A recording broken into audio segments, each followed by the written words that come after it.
Hello, I welcome you all into another episode of the Cosmic Matrix podcast, once again with your hosts Bernhard and Laura. Today's episode is about how can we be truly sovereign and free. So that's obviously a very important topic in light of what's happening in the world, in light of the previous episodes we have talked about how to navigate these times of chaos, division, and splitting, and the silver lining in all of it, right? There's a chance to decentralize, to become more, quote, sovereign, and not dependent on government. And for that, we need to organize ourselves and take care of ourselves. But we want to dive a bit deeper into this whole concept of sovereignty and freedom and even free will, because what we see now, a lot of people are organizing themselves.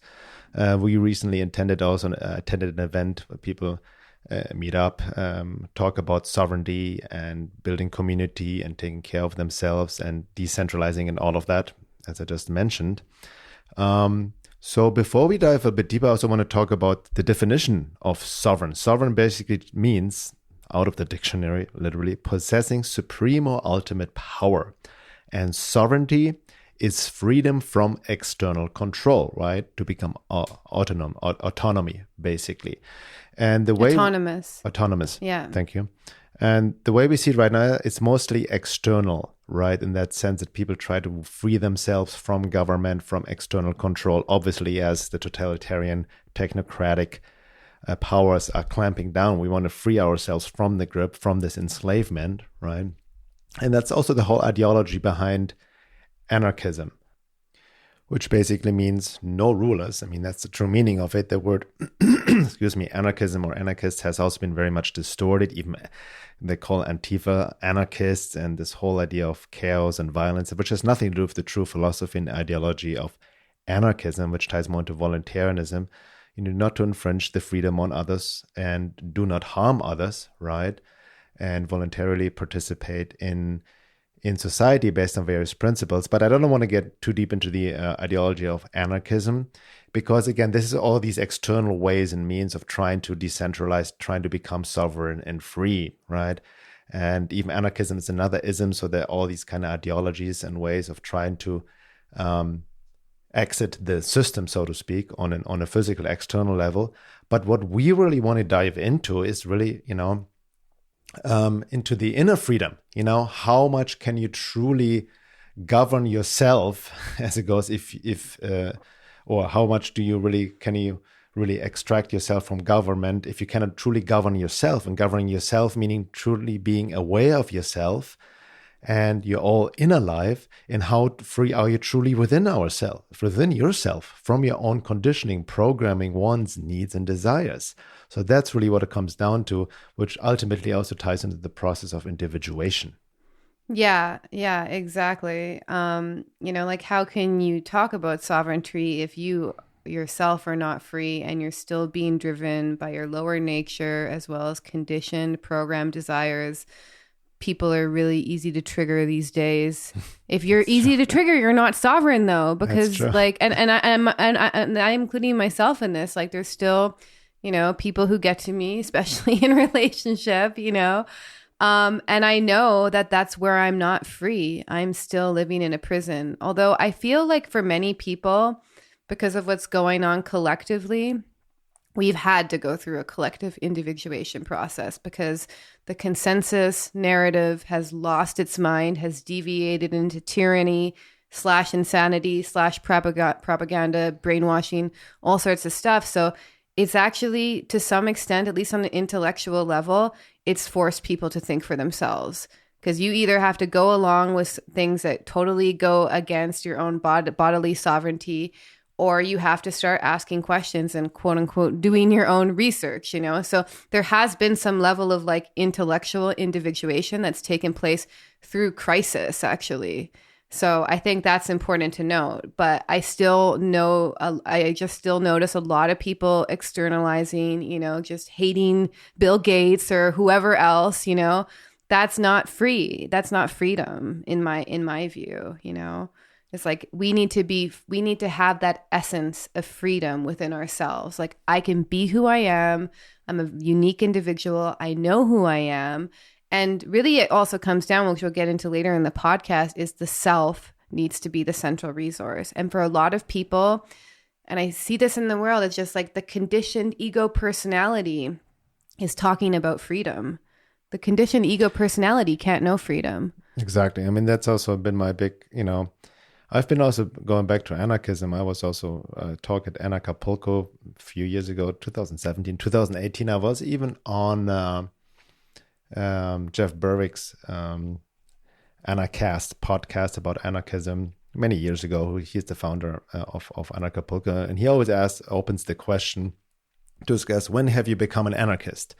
And I'd say right away that I don't identify myself as an anarchist, right? Because there's another trap in itself, this identification with the group. And anarchism itself, I can appreciate the ideology, but I see a lot of armchair anarchists in the sense making it, like you mentioned, this intellectual ideology, but they are not free themselves within themselves, right? In the sense, like as you just mentioned, they mistake also their ego personality for the self, for the true self. Yes. And that goes deeper, like into not only the psychological process of individuation, but deeper spiritual work to really realize the self, the true self, the essence, the psychic being. And psychological work. And exactly. And what you mentioned is very important to understand, that part that usually talks about freedom and we need to fight the system and all of that comes actually from the conditioned ego personality. Yes. And I've seen in myself, I've mentioned that before in my writings as well as in various podcasts, that back in my, as I call my romantic anarchist days, was actually coming from my childhood wounding. Yeah. Also from my father wound, like the knee-jerk reaction against authority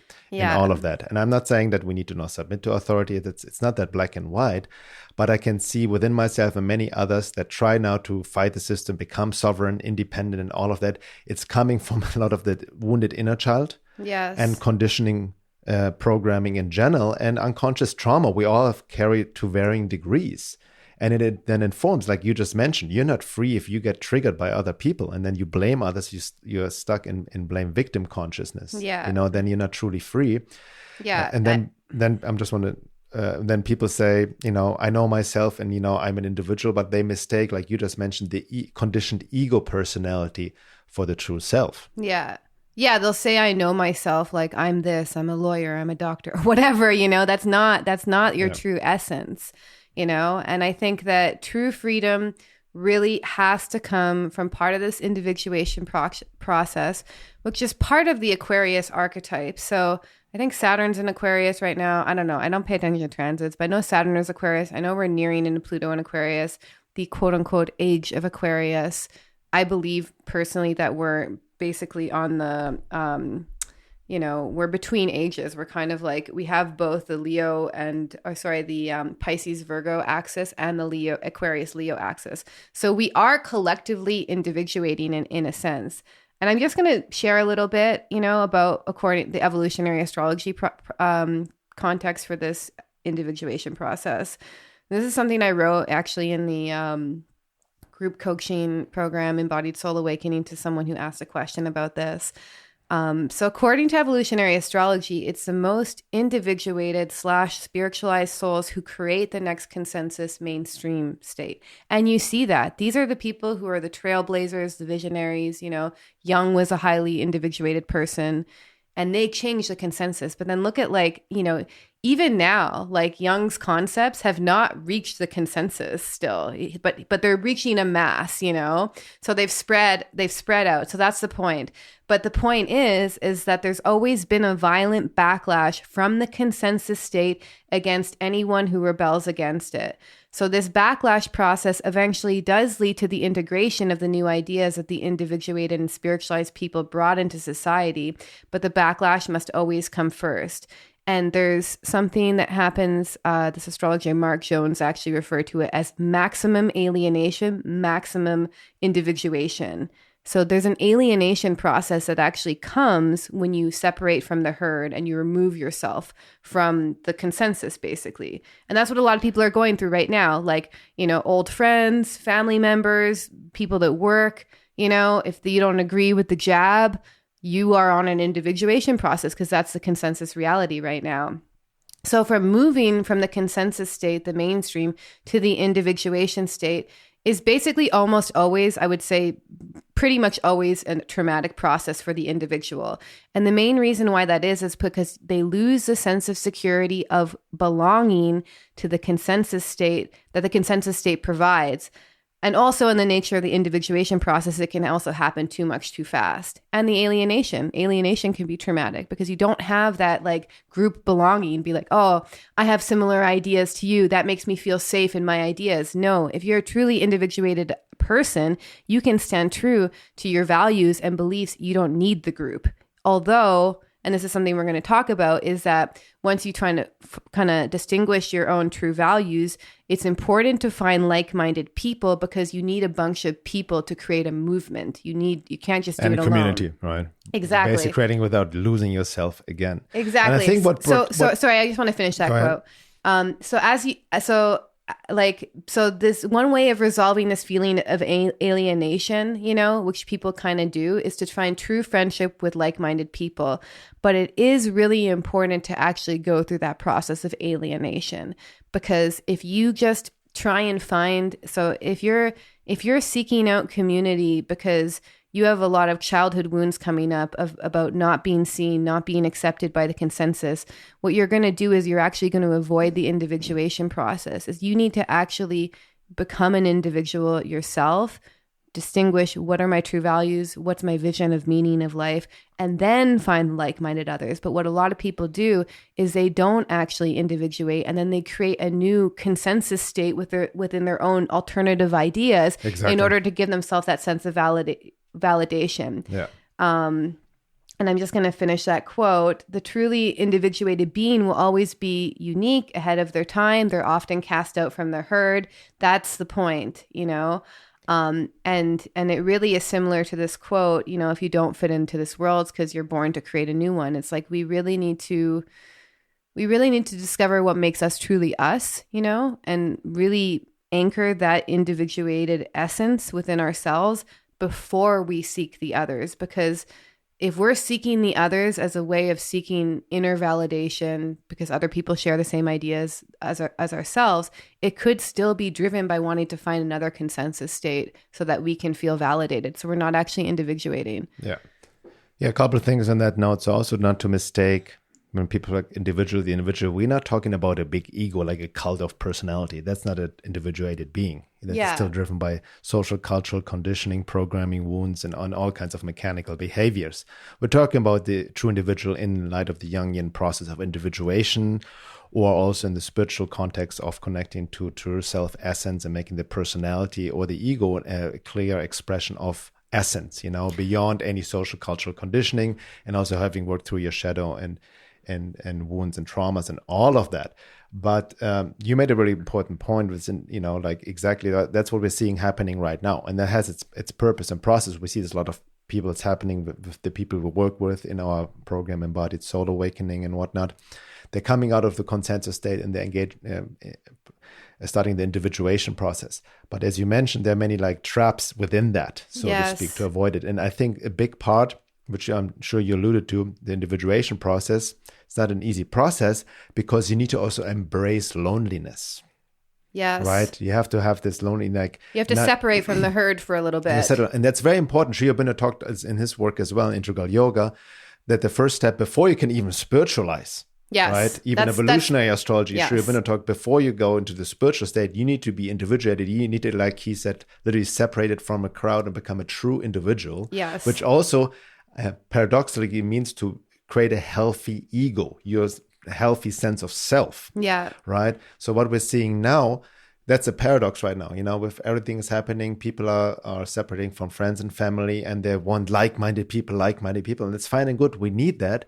But as you alluded to, there's a trap within that which can interfere with the individuation process, and we unconsciously look for another collective group consciousness to lag into to make ourselves feel better. And there's an excellent quote I want to share here from a book called The Ever-Transcending Spirit, The Psychology of Human Relationship, Consciousness, and Development by Toru Sato. And he says, insecurity and anxiety also motivates us to form and join groups. Being a part of a group relieves us of anxiety because it makes us feel like we're not the only ones who feel insecure about a particular thing. we often form groups with individuals who have similar insecurities. Having similar unconscious insecurities cause us to have similar desires from the perspective of the internal conflict model. Thus, the more insecure and anxious we are, the more motivated we are to form and maintain our own groups. And that's also like the basis on the ultimate level of cult-like behavior. So I want to define individuation in a second, but I just want to share my own experience with that because I had joined an intentional community, permaculture community. We grew our own food, and it did support me in my individuation process, but not in the way that I thought. So what happened is like I joined this community, very alternative, lots of hippies, people involved in the permaculture movement, and we had these sharing circles every day. And this was my first kind of experience because I was like working in hospitality before, like waiting tables. I was really back in the consensus just out of pure survival mode. I had to make money, And then so I moved to this intentional community and we have these sharing circles every day. And I was getting into all these esoteric / spiritual topics, and I would talk about them in the sharing circles. And what I realized is that even though I could talk about it more openly than I could talk about it in the consensus state, there was still a unique part of me which could never be understood or explained by the community that I was in. And so it kind of, even though I thought like I kind of fell into that trap, I was like, oh, these are a bunch of people who are into the same things I'm interested in. They want to create this new earth, There was something still very unique that was very different about me, And that's what really jumpstarts the individuation process is we realize that there's a part of you that cannot be explained or mirrored by any group. And that's your individual self. So I'm going to just define it just so we have like a context, okay? Yeah. So this is by Ruth Williams, a Jungian psychologist. So she defines the individuation process. We have a purposive function in life and can consciously work towards becoming more authentic. Individuation is a process by which we become separate psychological individuals, distinct from all others. Jung uses the term individuation to denote the process by which a person becomes a psychological individual that is a separate, indivisible unity or whole. That is quite different from individualism, which is ego-led, as opposed to self-led individuation. It is important to mark oneself out as different, which may be well necessary at times. Acting from self is regarded as an achievement, as the path towards individuation involves an enhancement of the personality, which builds a greater sense of who we are as unique individuals. Individuation is not a process to be forced or induced any more that you can rip a seedling out of the ground to hurry along its growth. Both have to unfold organically by the grace of God. Individuation points to the process, Jung tells us, whereby the acorn becomes an oak, the calf a cow, and the child an adult. It is the unfolding of our destiny. By this, I do not intend to imply that it is inevitable that we follow the path of our destiny. Many people never find their purpose in life. It involves arduous psychological work to find and incarnate the paths in life which we need to follow to fulfill our potential.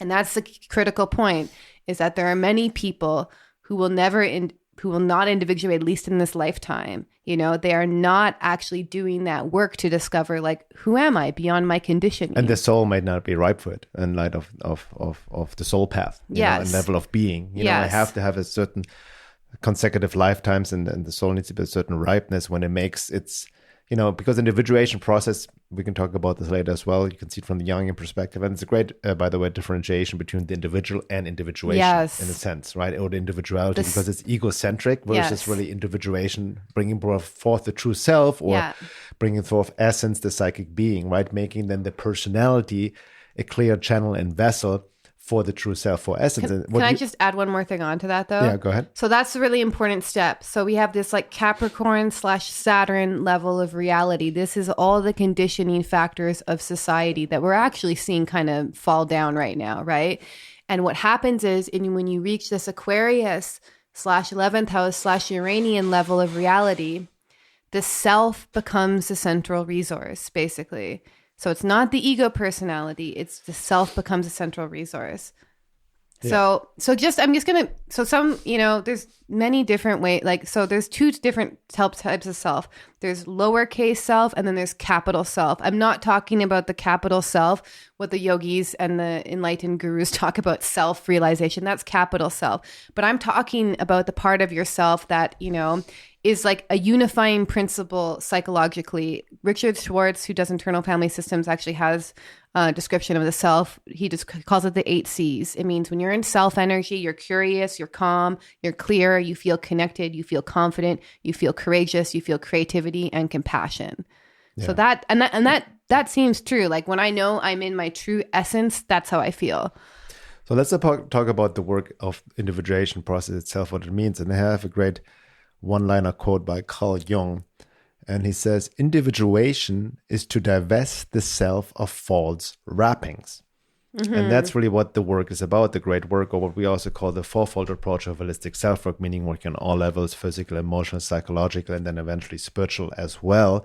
But what it means, really, what he says, in order to truly individuate and find the true self, you need to divest the self of false wrappings, meaning working through all the layers of conditioning, wounding, trauma, your shadow, and all of that. Yes. Right? Because again, as I mentioned before, people talk about sovereignty and all of that. We need to, decentralize and create community and have a conscious community and all of that. But I've seen this time and again in all communities. I was also part of the scene come and go of people who are not engaged in this inner work and externalize some sort of sovereignty or wanting to decentralize, but they're still, they want to become their own authority, and don't have government, anybody telling what to do, but they're still slave to their own unconscious trauma and wounds and even desires that have been still programmed into them or coming out of insecurity or on the basic, just coming from the lower egoic nature, and all of that, which they don't question. So, I forgot who said that, but I had another teacher talked about also the problem with anarchism in this day and age, this intellectual ideology of anarchism. It becomes then, if you don't do the inner work to really individuate, just another vessel for your own egoic desires, right? Mm-hmm. Under the wrapping of just, I'm sovereign, I can do whatever I want. Totally. Right. Yeah. And you can still, even though if you follow the principles, of not harming anyone, but you're still slave to on your unconscious drives. And that's really the great work. So that's why we always say, especially in this day and age, yes, be around like-minded people, but that's not enough. We need to be around people who are engaged in the same work. Mm-hmm. Otherwise, any community, any organization will disintegrate and then also be taken over by Wetiko, by forces that truly, also influence us from unseen realms, because they tag into all of that. And we see this again and again, you know what I mean? People have highly intellectual knowledge about, how to decentralize, become sovereign externally, but they're still kind of a child in an adult suit that become easily triggered, take things personally in all these things. There's all kinds of, that kind of pollutes all of that. Yeah, it's so kind of speak, like, right? It reminds me, I kind of eavesdrop on you watching these Bitcoin guys, and the crypto community. It's like, I feel like, the system in itself has the capacity to be a really amazing tool to give power back to the people, decentralization. But at the same time, it's like these people are getting rich off of crypto, and they're buying Lamborghinis and it's nothing bad about that, by the way, but they're still being driven. It's like, why do you it's extreme materialism? Yeah. Right? It's like they're still actually being driven by the consensus wants and needs or societal cultural programming. This is what success means, Right. And really missing the point. And I do think that, we are being called to engage in this process of collective individuation, which is the first step to any collective profound psycho-spiritual awakening. It has to include this individuation process. And it is painful. The way that I feel about it, especially if you have to one of the most tribal kind of needs we have of belonging is within our family, So when you realize that there's something different about you that doesn't relate to any of your family conditioning, it can almost feel like a baby losing its its mother, you know, like that's the level of like kind of tribal conditioning we have around our blood family sometimes. Some people not. I know that you're a different case, you know, but that's what it feels like. So if your family is like super pro vax and you're not into that, and then you have to go against them, that is a painful process. But I have to say that is a necessary pain. It's part of the individuation process, because that's an important step where you realize that there's something within you that is unique, which cannot be explained by your DNA, your family, your ancestry. There's something that's very uniquely you. So how can we approach this in a practical manner? Because there's a paradox, there's a bit of a conflict, right? This is really an opportunity to engage in the process of individuation, what's happening right now in the way you just laid it out as well, to embrace loneliness, who am I? Asking the ultimate question, who am I? And work through these layers, you know, who am I beyond all of my conditioning, where my desires come from, and all of that, understanding in depth, understanding the concept of triggers and projection. That's key in any community to really nail that down, by the way. And then I have to say, the precursor to even understanding triggers and projections is first having a connection to your own body. Right. Because a lot of people don't even realize that they're triggered and they just intellectually justify it right away. Right. It's very mechanical. It's Yeah. But that's a very good point. So how can we reconcile this? Because as you said, we need to engage in the process of individuation without, like you said, fall into the trap of using the group again as a substitute for our insecurities, right? And losing ourselves again within the group hive mind of another group, even if it's an alternative group, right? So by the same time, we live in the time where it is important, right, to connect with like-minded, to build community. You know, it's even the natural drive to connect. So because we need to do the work simultaneously, right? It's not about no man is an island. It's not and by the way, there's another paradox. You cannot individuate yourself by yourself. You need relating in order to individuate. And there's another great, whose work I can also recommend, James Hilleman. He's a young psychologist as well. And he said something great. He asked the question, how can we know ourselves by ourselves? He goes on, souls need intimate connection, not only to individuate, but simply to live. For this, we need relationships in the profoundest kind, through which we can realize ourselves, where self-revelation is possible, where interest in and love for soul is paramount. So that's another paradox, because, you know, that's another thing I want to also address with this whole idea of being sovereign and independent. You know, if you just externalize it, you fall into another trap, because you can never be truly sovereign and independent.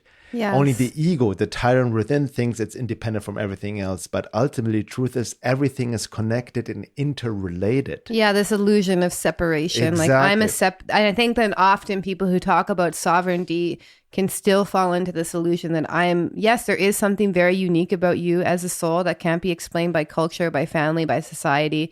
But at the same time, you know, you're interconnected to your neighbor as much as you may not want to be, you know, like we have these hidden connections. But I think it's like, you know, Ruth Williams described it.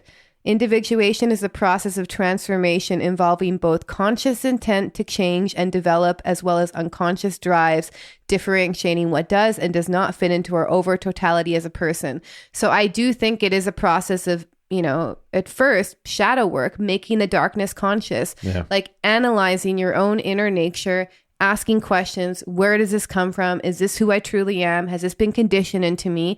And that's an ongoing process, not something you just read one book on it and then you're done. Like you have to constantly be analyzing this. Like, where does this come from? Not just analytical, but through your body. Yeah. It has to include the body in some way or form, but it's also just a process of kind of unpacking your own psyche, you know? And I have to say, if your mind is in chaos, racing all the time, which is a lot of people, you know, it's nothing bad. Like that's what meditation is meant to train you to do, to still the mind, or any mind body practice, right? Is that this chaos inside your own psyche will be reflected in your outer world, whether it's actually happening or not. It will through your perceptual filters. So I think there has to be some way of kind of like calming your nervous system, learning the basic aspect of presence before you can even begin that process. Because I just noticed with a lot of people, and even myself included, you know, before I really got into meditation, is that like the mind is insanity, like what's going on in people's minds all the time, and the inner dialogue that a lot of people have, Yeah. And so that is all, it's like, imagine like all these sub-personalities that are conditioned by previous events, even past lifetimes that have developed within yourself. It's like, that's the first thing to witness, is how many parts of yourself which are actually not the true self, which are all going crazy in there, you know? Which we mistake for the true self. Yes, exactly. And I know, both Richard Schwartz talks about it. I don't know if Jung talked about sub-personalities, but this other guy, Robert Asioglu, who's like also kind of doing similar psycho-spiritual theories. But there are basically, there's the self, and then there's all these things which are not self. And all these things which are not self are basically these sub-personalities which operate in our psyche. And we identify often with these sub-personalities rather than the self. The self becomes very obscured over time. That's why even Gurdjieff always he talked about this, even this number, we have all these 987 false eyes, sub-personalities. It's just an esoteric number, not to maybe even taken literal. Yeah. But what's the real I, the true self? Yes. Because we identify with parts. You can see, even for the listener, observe yourself. If you're really objective, you're a very contradictive being with all kinds of contradictive desires. One part wants this, the other part wants that, and this wants this. And it's very paradoxical. What is the true self? You know what I mean? The true self is actually none of this. It's buried behind all these voices, which are mostly highly socially cultural conditioning, your unconscious voice of your mom or your dad, or all kinds of other traumas and childhood wounds that coming to surface and want to compensate. Yes. Or be compensated, right? Yeah, exactly. So I think number one, the individuation process involves some process of self-analyzation, whether you're disciplined enough to do it by yourself. I highly recommend some sort of mirroring coach. There's only so much self-work you can do by yourself. Yeah, there's only so much self-work you can do by yourself. Yeah. And, it does take a certain type of person, a very disciplined person, a very honest person. But even then, there's so many ways that we get used to lying to ourselves. Oh, yes. And in fact, the thing that we most hide from. So if you're the type of person who does self-work on your own, I was that person for a really long time. I didn't actually start engaging with a therapist until last year, basically, consistently. Although I worked with healers and teachers sporadically over time. So I wasn't completely alone, But I have to say, when I'm in a conversation, whether it's you or meeting up with friends or whatever, is I get to know myself in a deeper way, which I hadn't known before, because there's lots of our parts of ourselves, which are exactly the place that we need to look, that we're so used to hiding from, that we can only learn about that part of ourselves when we're in a relationship. We're very clever in the way that we hide the parts of ourselves that we don't want to look at, Especially over time. And especially when doing self-work on our own, it's we can be very clever, be oh, I'll look at everything except for this one thing, Yes. And we do that unconsciously. So that's why it is important to have mirroring, and also to find your, really just spend time by yourself, find out, what's my vision of meaning for life? What do I truly value, Because a lot of us tend to meet up with groups based on almost false values or false visions, For me, I really want to see a more psychologically, spiritually awake world, So the thing that I'm most drawn to in groups and communities is if they're focused on that. And so I know that that's true for me. And hope people who embody that as well. Yeah, right? Exactly. Not exactly. So I know that that's true for me. So that helps me because that's the 11th house Aquarius kind of thing, is like-minded people. Which mind are you talking about? But yes. what is your true vision? Have you spent enough time alone? Have you really asked yourself these deeper questions to understand that? Because many of us are oh, I just want to see an awake, compassionate, kind humanity. It's okay, but number one, is that your true vision? Meaning, are you living it out yourself? Because a lot of people also have these ideals in their head, and then they're not actually, Yeah, it's a mental concept. It's not something, because if it's a really true vision of meaning in your life, you will be super passionate about doing that in your own life. You won't just talk about it, And that's a trap. I mean, that's also again a paradox, but this whole trap of just I want to be around like-minded people, even on social media, which can become an echo chamber, and you're like-minded because you have an intellectual common understanding, and you get a dopamine hit from exchanging information, agreeing with people, right? but that's not enough. Yes. And then you can get lost in that become like can become a a group hive mind in itself, and you can lose your individuality to begin with. And going back to the question of this podcast, how can we be truly sovereign and free? I can tell you right away, you can do all create a community that is sovereign, decentralized, completely self-sustainable, and you have your own currency, crypto, all the bags and whatnot, completely decentralized. You have financial freedom, all of that. And you may seem externally free and sovereign, from the external matrix. But if you have not done any work on yourself whatsoever, you're still a slave to your own unconscious needs, wants, and desires. If you have still any desires, wants, and needs you're attached to, you're not free. Your own compulsions, you may even normalize, even sexual urges, desires, pathologies, and fetishes, you may normalize and just go about mechanically. Then you're not free. Yes. Right? That's why in esoteric traditions, they always talk about spiritual tradition, or in Buddhism is also in many others mirrored as well, that desire leads to suffering. And that doesn't mean not to have desires and go rejecting the world and going to the path of the aesthetics and denying the physical world. No, we can enjoy the riches of the physical world, but can you be at the same time be detached from the desires, right? Mm-hmm. Because most people operate very mechanically, unconsciously, being slave to their desires and wants and needs, what they think they want anyway. Yes. And this is going to then poison any community whatsoever if that individuation process is not approached consciously in light of the inner work. Mm-hmm. And that needs to go hand in hand, Yeah. You see it even in light of the evolution of consciousness. People forget that, the outer world is a reflection of our inner state.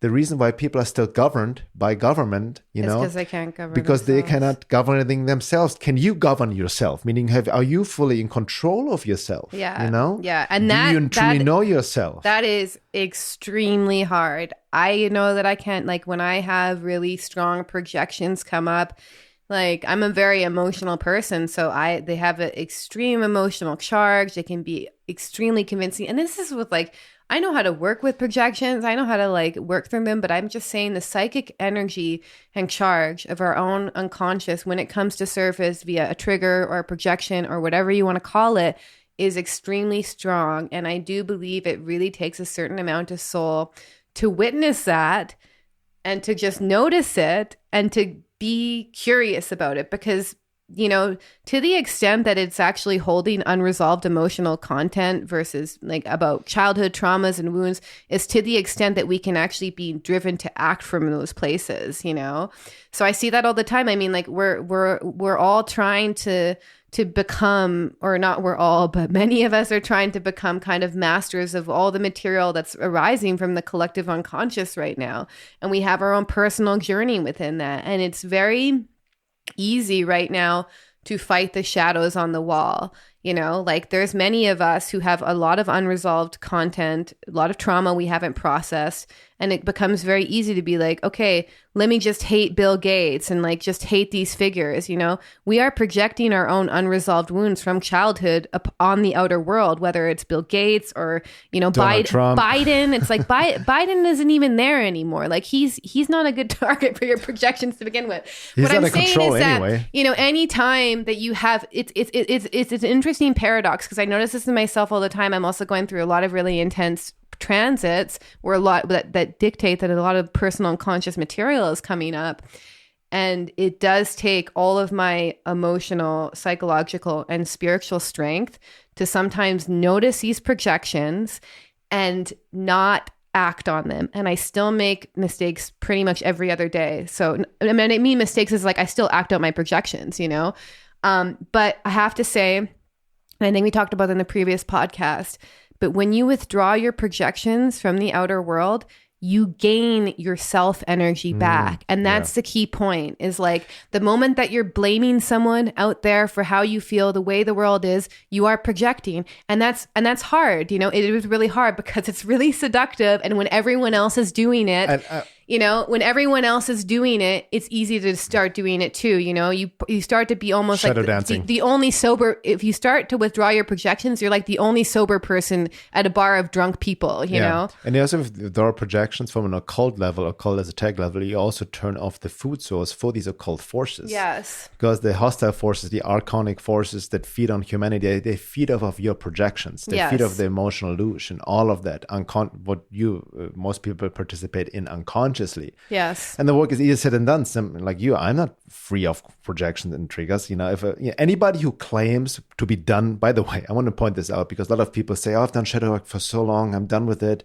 Anybody who claims who's done with shadow work has on their projections triggers, that's equally to be saying that they have self-realized themselves, aka enlightened. And why be done with it? Like, that's the question is like, you don't like just, it's like people who like go to meditation retreat for like 1 week and then they're like, oh, I did my meditation, I know how to do this. It's like, this is an ongoing process. Like, chop wood, carry water, just keep on doing the inner work. New stuff will come up every day in this kind of chaotic environment, So we can't avoid it. And it actually like, and we said this in many different podcasts, is like, this is the best time to work on yourself. Like, when things are too calm and things are too like kind of like normal and safe and comfortable, it's like, we don't often engage in the process. But then, like your grandmother or mother calls you, be like, I'm not going to talk to you unless you get the vax. And all these emotions of abandonment come up from childhood.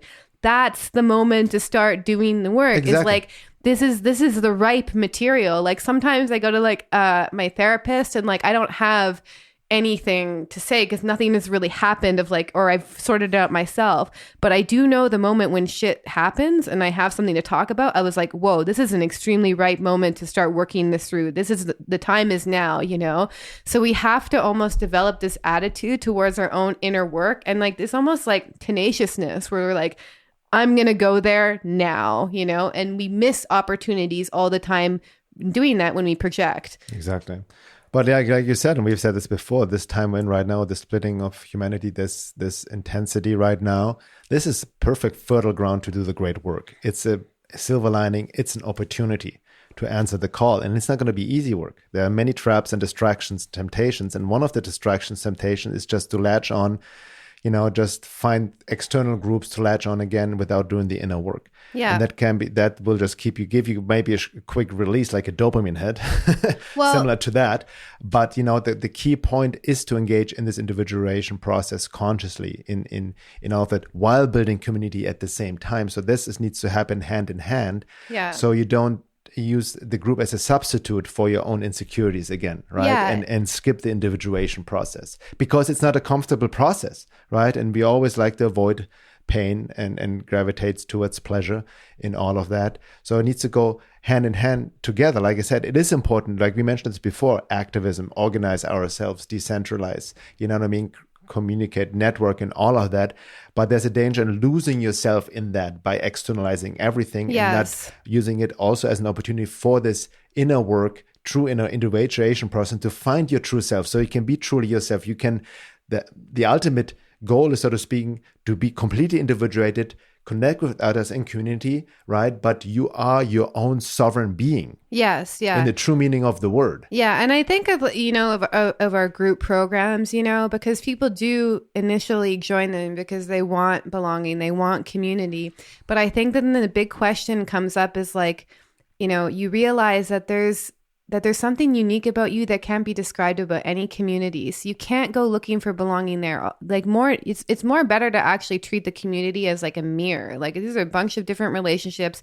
They can mirror how you are, how you aren't. And I'm going to share this quote by Marie-Louise von Franz, who's also a Jungian psychologist. And she talks about this.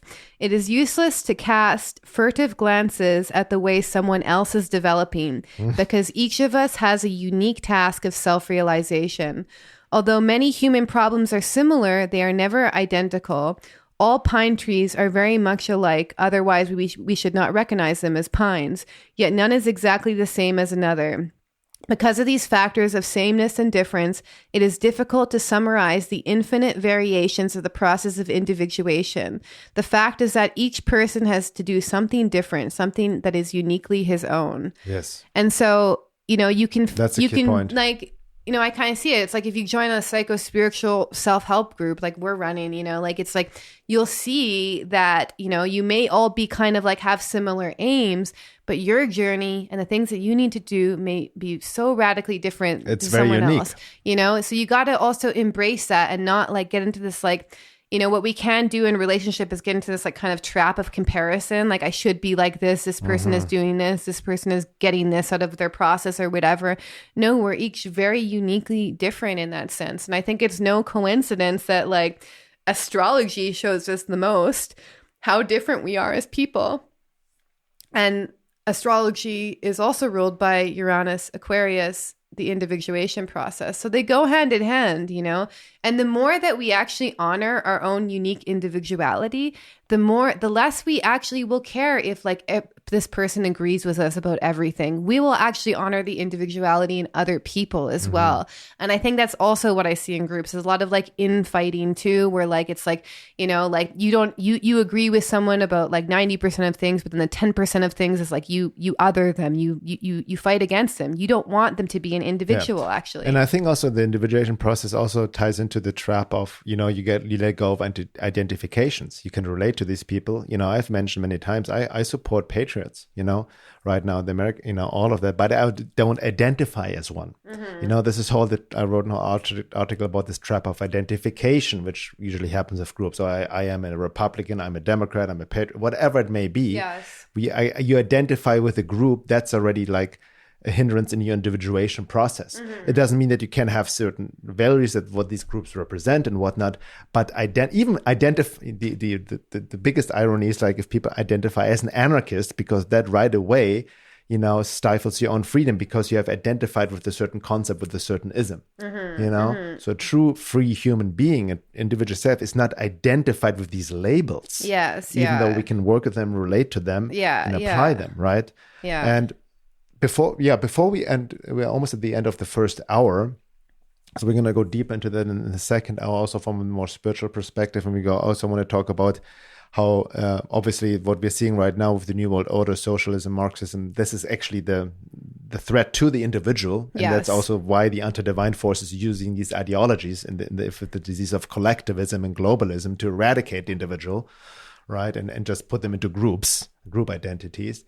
But I want to share something which I wrote 5 years ago in an article, Timeline, Reality Split, and the Hidden Forces of Life, where I talk about the individual, the sovereign individual, and the process of individuation, and not to mistake it as being independent, right? Because that's the externalizing of this process.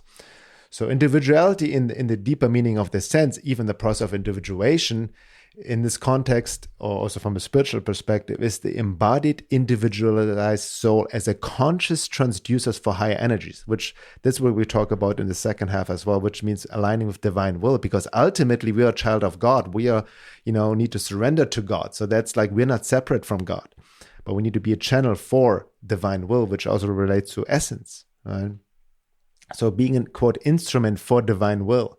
So individuality does not mean what many people mistake it as ego personality identification, the false I, or what the matrix or official culture promotes as, quote, individuality, which is most often a cult of personality. I think that relates to the quote, what you mentioned before. There's a differentiation between the individuated person and the individual, which is the ego personality, right? So... And then it goes on in the same context, becoming a sovereign, emancipated individual does not imply that one is an independent human being, separate from everything else. This is very important to understand. This illusory idea stems from the overriding head-centric male aspect of consciousness, the inner tyrant who is identified with self-achieved false independence, right? Even what people talk about in the crypto and financial independence, freedom is fine and good, but that can be the trap in itself, because you can be, if you're still slave to your own desires and all of that. So from a spiritual and holistic perspective, being a sovereign embodied individual is based upon a deep recognition on an embodied level, not intellectual level, of the interrelationship of life, fully tuned into the nature and divine spirit as an individualized right? Individuated, but not separate expression of it all. A fractal aspect of the universal hologram, right? It also stems from the feminine aspect of consciousness, which is grounded in being. So a truly sovereign, emancipated individual, individual in that sense, is then not influenced by external influences, intrusions, of which the matrix attempts to insert into their consciousness. And any form of rulers or authority, including hyperdimensional occult interference or social cultural programming or spiritual conditioning. But he or she is also not an isolated, independent, and separate being, but deeply connected to and alignment with nature, spirit, and divine, your true self, as a conscious transducer and vessel for the divine. So that's, I think, also relates to what you said before, right? You see there's a state of being, you see the interrelationship of it all, right? How spirit in light of the evolution works through everything and everyone, how everybody is a unique individual doing their part with all the distortions, conditioning, and wounding. That's still part of it, right? But you see your place in that as well, and that's why what you mentioned beautifully as well, that we all have a unique part, and there's a danger like in these communities, or everybody needs to become a farmer and grow food and all of this. No, everybody, the more you individuate, the more you also actually deeper connect to your deeper purpose. Yes. And so purpose, your latent powers and talents you're not being aware of because it's buried behind layers of conditioning, wounding, or socially, cultural conditioned desires, aims that are not even your own, or insecurities, trauma, and all of that. So the more we individuate, the more we find our true place in the world. Yes. Without needing to compete, actually. Yeah. Right? Competition goes out of the window in that sense, because you're completely secure in yourself. You know who you are. You know what you need to do. Yeah. You don't compare yourself. Yeah. And that's, the more people align to that, that's actually then how a true idealized society on a high level, how true anarchism, voluntarism would work if everybody's truly individuated. Yes. And I really, we talk about this the second hour, but I really noticed, just to add on, that you make decisions for yourself a lot easier. Like, you may ask people for mirroring, for feedback, but you're just like, no, this is right. You just feel connected to that essence in you. Yeah.